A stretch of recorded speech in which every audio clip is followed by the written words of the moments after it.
numerous occasions now, I've gotten blowback from various commenters for mentioning PineCreek Doug in one of my videos. If you're unfamiliar with Doug, if that is his real name, and I don't think it is, I think he just really loves the dog from Up.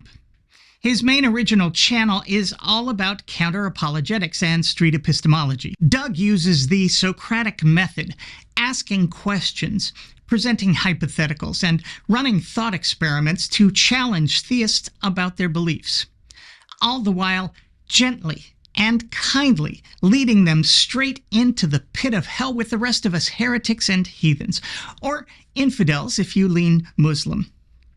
It's admirable work, and he's really good at it. Quite a few people have freed themselves from the oppression of religion, thanks to Doug. Or is it Myron? So why the pushback, you ask? Great question. The pushback comes because Doug is a conservative. Okay, gross.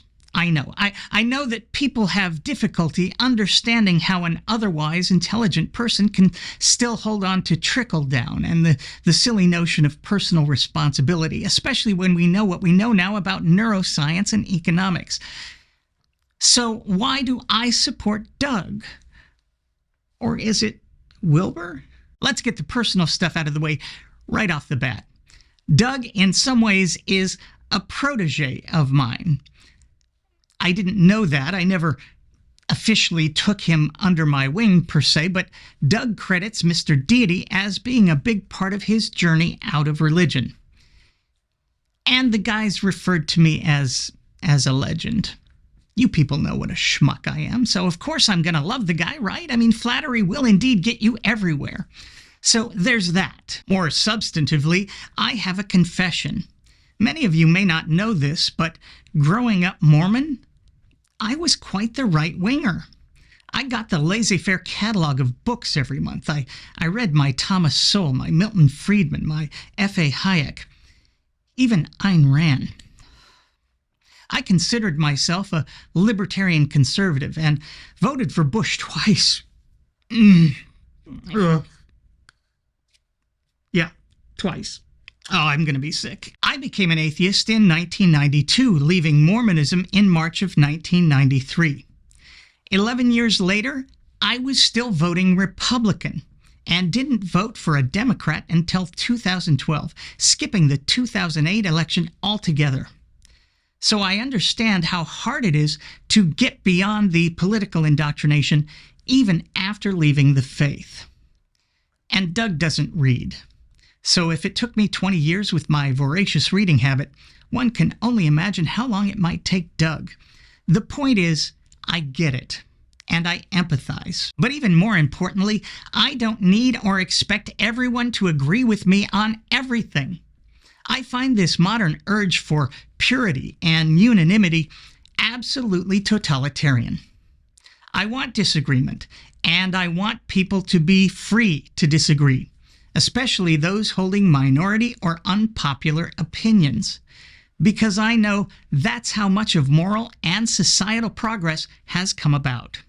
What's good for the goose is good for the Gandalf. Besides, do you really think that there are other people on the planet who agree with you 100% of the time? Have you been married? It doesn't happen, folks. It just doesn't. What a boring world that would be anyway.